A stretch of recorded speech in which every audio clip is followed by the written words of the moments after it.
আমি এই 2024 এবং 25 দুটোটার সনে কিন্তু আপনাদের এখানে কাটাইছি। আল্লাহ তাবারক ওয়া তাআলা নতুন বৎসরকে আমাদের জন্য খাইর ও বরকত নাজিল করুন। আপনাদের এখান থেকেও কিছু ফুটফাট আওয়াজ শোনা যাচ্ছে। 31st নাইট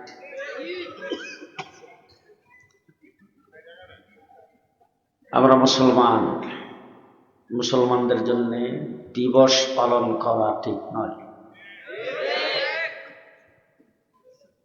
আপনি যদি বৎসরের প্রথমকে বরণ করতে চান, গেল বছর থেকে বিদায় করতে চান, আপনার জন্য একটাই রাস্তা আছে। এটা কোনো আল্লাহর বিধান না, রাসূলের বিধান না, কোনো সুন্নত না, কোনো ওয়াজিব না, কোনো মুস্তাহাব না। কিন্তু আপনি একজন মুসলমান হিসাবে এইটুক পারেন, গত বছরের জন্য তওবা করেন, সামনের বছরটার জন্য আল্লাহর দরবারে দোয়া করেন, আল্লাহ সামনের বছরে আমাদেরকে হায়াত দাও, আমাদের রিজিক বাড়ায় দাও, বিপদ আপদ বালা মুসিবত থেকে আমাদেরকে হেফাজত করো। আজকে আপনারা এখানে গভীর রাত্র পর্যন্ত এখানে আছেন। আপনাদের এখান থেকে অবশ্য আমি আশেপাশে কোনো মাইকের আওয়াজ আর শুনতেছি না। আমি আগে আরো মাহফিলে বয়ান করে এসেছি, প্রত্যেকটা মাহফিলে এক মাহফিলে দাঁড়াইছি, আরেক মাহফিলের মাইকের আওয়াজ শোনা যায়। প্রতি রাত্রে 4000-এর উপরে বাংলাদেশে ওয়াজ মাহফিল। পৃথিবীর মানচিত্রে দেশটা মুসলমানের দেশ। আমাদের দেশের মতো এত কোরআনে হাফেজ পৃথিবীর কোথাও নেই। কোরআন আরবি ভাষায় নাজিল হয়েছে। সৌদি আরব সহ আরব আমিরাত, কাতার, কুয়েত, মিডল ইস্ট, মধ্যপ্রাচ্যে তাদের ভাষা আরবি, কোরআনের ভাষায় কথা বলে। কোরআন ওখান থেকে আগমন করেছে, কিন্তু ওই জায়গায়ও বাংলাদেশের এত হাফেজ নাই। মিডল ইস্টের মসজিদগুলোর মধ্যে 80টা মসজিদ বাংলাদেশে হাফেজে কোরআনের দখলে। গোটা পৃথিবীর সমস্ত মুসলিম রাষ্ট্রগুলির ভিতরে বাংলাদেশে সবচেয়ে বেশি আলেম। এত মসজিদ, এত মাদ্রাসা পৃথিবীর কোন মুসলিম দেশেও নেই। ইসলামের জন্য একটি উর্বর ক্ষেত্র বাংলাদেশ। অনেক চেষ্টা তদবির হয়েছে গত 54 বছর বাংলাদেশ থেকে ইসলামকে বিদায় করার জন্য,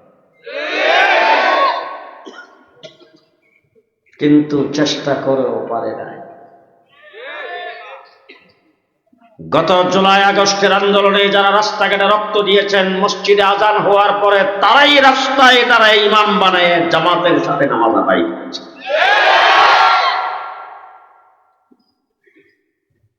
সুতরাং ভাইরা আমার, ওয়াজ তো অনেক শুনেছেন, কয়েকটা কথা আপনাদের সামনে বলতে চাই, ধরে রাখবেন।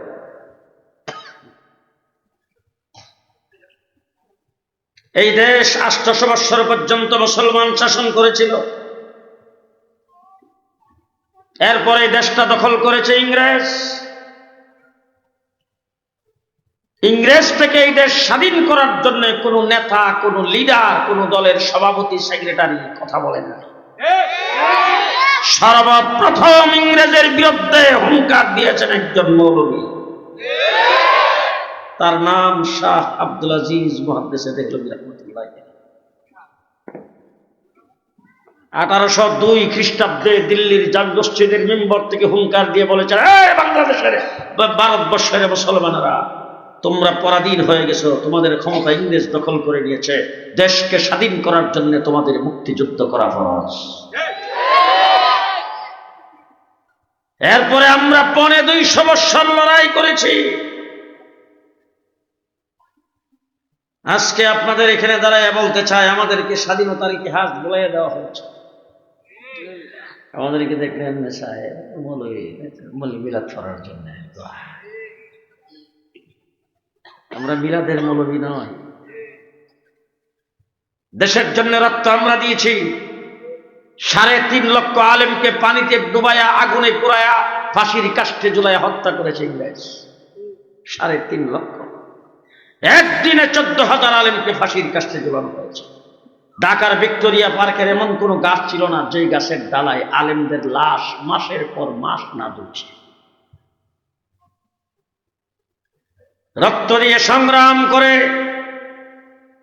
দেশ স্বাধীন আমরা করেছি। 1857 খ্রিস্টাব্দে দারুল উলুম দেওবন্দ মাদ্রাসা যিনি প্রতিষ্ঠা করেছেন, যেই মাদ্রাসার ছাত্র মৌলানা আব্দুল কবির সাহেব, সেই মাদ্রাসার প্রতিষ্ঠাতা কাসেম নানতুবি রাহমাতুল্লাহ আলাইহি যুদ্ধের ময়দানে প্রধান সেনাপতি ছিলেন, আজাদী আন্দোলনের প্রধান সেনাপতি ছিলেন।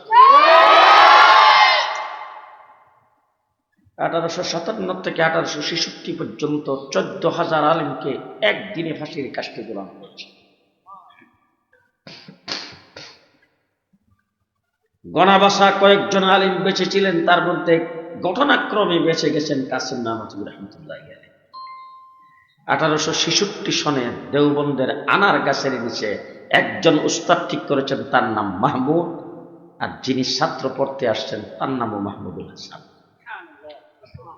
এই মাহমুদুল হাসানকে আলিফ বা তাসা আনার গাছের নিচে বসে সবক দিয়েছিলেন। সে মাহমুদুল হাসান কালক্রম হয়েছে শাইখুল আরবি ওয়াল আজম, শাইখুল আলম, শাইখুল হিন্দ মাহমুদুল হাসান দেওবন্দি রাহমাতুল্লাহ আলাইহি। আজকে যারা বাংলাদেশের স্বাধীনতার পক্ষে স্লোগান দাও, পরিষ্কার ভাষায় বলতে চাই, আমার কাসেম নানতুবিকে বাদ দিয়া যদি স্বাধীনতার ইতিহাস রচনা করো, গাদ্দার হবে, মুনাফিক হবে, সেই ইতিহাস ডাস্টবিনে নিক্ষেপ করা হবে। আবার আনার গাছের নিচের প্রথম ছাত্র মাহমুদুল হাসান দেওবন্দিকে বাদ দিয়ে স্বাধীনতার ইতিহাস রচনা হবে না। তার কারণ হলো মাহমুদুল হাসান দেওবন্দি যদি রেশমি রুমাল আন্দোলন না করতেন, দেশ স্বাধীন হতো না, ইংরেজ এই দেশ থেকে যাইতো না।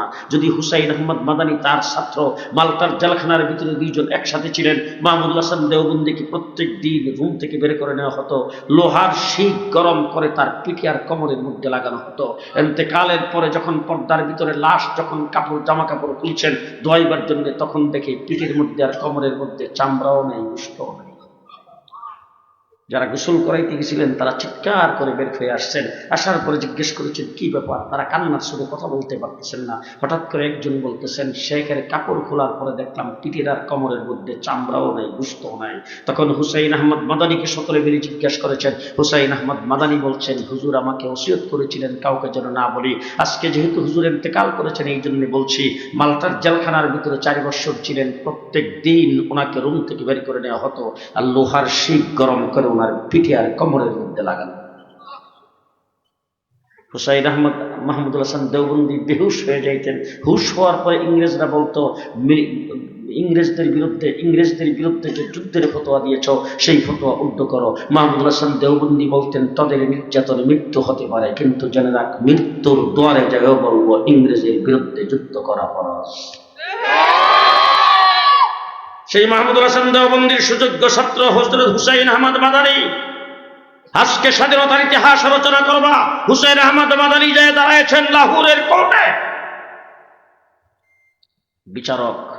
বিচারকের আসন থেকে ডাক দিয়ে বলছেন, আপনার নাম হুসাইন আহমদ? বলে হ্যাঁ। আপনার বিরুদ্ধে অভিযোগ হলো আপনি নাকি ফতোয়া দিয়েছেন ইংরেজের মিলিটারিতে ভর্তি হওয়া মুসলমানদের জন্য হারাম। হুসাইন আহমদ মাদানী কাঠগড়ায় দাঁড়ায় বলতেছেন, আগেও ফতোয়া দিছি, এখনো দিতেছি, সামনেও দেব। আল্লাহ আকবার, আসতে করেন। যখন বলছেন তখন মোহাম্মদ আলী জওহার নামে আরেক বুজুর্গ ছিলেন, ওনার পাশে লাফ দিয়ে পায়ে পড়ে গেছেন আর বলছেন, হযরত ইয়ে আদালত হে, তোরা নরমি সে বাত করে, মুসলমান পর তোরা রহম করে। তখন মোহাম্মদ আলী জওহারকে হুসাইন আহমদ মাদানী ধাক্কা দিয়ে সরাই দিয়ে বলছেন, হ্যাঁ মোহাম্মদ আলী জওহার, আজকে ইংরেজের আদালতে দাঁড়ায় যদি আমি ফতোয়ার পরিবর্তন করি, আল্লাহর নবীর দান শহীদ করা দ্বীনের পরিবর্তন হবে। হাসরের ময়দানে যায় আল্লাহর দরবারে দাঁড়ানো যাবে না। জোর গলায় যখন তিনি এই কথা বলছেন, তখন বিচারকের আসন থেকে বিচারক ডাক দিয়ে বলছেন, মাওলানা সাহেব কোন জায়গায় দাঁড়ায় কথা বলতেছেন, আপনি কি টের পান? আপনি কি টের পান? যখন এই কথা বলছেন তখন হুসাইন আহমদ মাদানী হাতুড়ির নিচে কাপড়ের কাপড় ছিল। কাপড়ের কাপড় টান দিয়ে বের করে উপরের দিকে উত্তোলন করে ডাক দিয়ে বলছেন, এই ইংরেজের চালা বিচারক, ভালো করে দেখে রাখ, এই লাহোরের একজন মানুষের 5টি পয়সাও খরচ হবে না হুসাইন আহমদকে দাফন করতে।